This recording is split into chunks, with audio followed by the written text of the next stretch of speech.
Let's now continue with the small caps, and Quentin Gold Minerals listed on the ASX in October to take advantage of record gold prices. It's developing gold, mining and rare earth operations across Queensland. Managing Director Quentin Hill joined me earlier to discuss the firm's latest drilling results.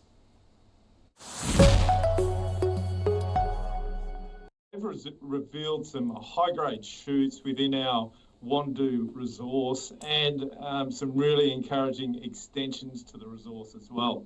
It really validates our near-term production strategy, Andrew. All right, so multiple high-grade intercepts. What does that indicate to you as you try and progress this project? Yeah, so our strategy for our near-term development, we also have some million-ounce potential, but our strategy for our near-term development to exploit the high gold and silver prices is to add ounces to Mount Wandoo, get that into a resource update, get that into a mining study, and get mining. What the results do is demonstrate that we can upgrade the resource. Now, the best way to add ounces is with high-grade results. A pod of a 50 by 50 metre pod of a 60 gram metre intercept like we've got is 10,000 ounces. We've got 32,000 ounces currently, so we're hoping for a real material shift in the resource base based on these results and where they're directing us to drill for more gold. And just to be clear, is this just gold? What else do you have there? Yeah, good question. So Wandoo is an epithermal or an epizonal intrusion-related system, and we've got gold and silver, two of the hottest metals in the market at the moment. The silver price has doubled since we put our prospectus out in July. I think during the prospectus we were saying it's probably about 10% of the value of the project. Well, it's gone up to about 15% of the value of the project. So really encouraging stuff, and we look forward to integrating these results into a resource update early next year. So, Quentin, what are the next steps, and do you have a timeline on that? Yeah, so I'll just take a deep breath because it's only been 9 weeks since we've listed, and we're really pleased to get these results out. What happens, the market never rests, so what happens next for us is integrating these results into a resource model so we can have an updated mineral resource estimate sometime next quarter. We'll feed that into a mining study early the following quarter. And that mining study will hopefully demonstrate the value of the project to the shareholders and give us a material uplift. In the meantime, we also hope to begin discussions with the nearby Mangana mill. Toll treatment is critical to our near-term and rapid development project program. And we're hopeful that we can have some meaningful outcomes in that front in the next quarter as well. So plenty of news flow with a resource update, mill discussions and mining studies. Quentin, as you pointed out, you've only just recently listed. How crowded is this space at the moment in terms of attracting capital and new investors? Yeah, well, you will know, Andrew, it is very crowded. It doesn't take much, well, what would I say? It is very crowded. However, at Green and Gold, we're one with a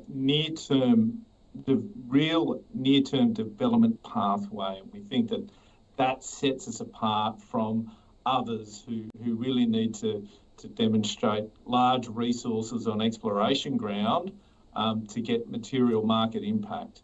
We have a smaller resource that is growing, and the latest drilling really shows that it has great potential to grow further on granted mining leases nearby to idle milling infrastructure. Now that triple treat is what sets us apart. And overall then, Quentin, what's your funding position at the moment as you look to progress this? Yes, well, we've only listed 9 weeks ago. We Yep. listed with $5.7 million. So we are well funded to keep going hard and fast. And so I would encourage your viewers to really look into GG1 because we've got some material activities over the next month or so. And obviously, I mean, the reason for listing is that timing, just as what you've spoken of there, the underlying commodity prices for silver and gold. Is it your view that those prices are likely to remain at elevated levels for the foreseeable future? Yeah, we believe that it's structural. There's considerable uncertainty around the US dollar and inflation.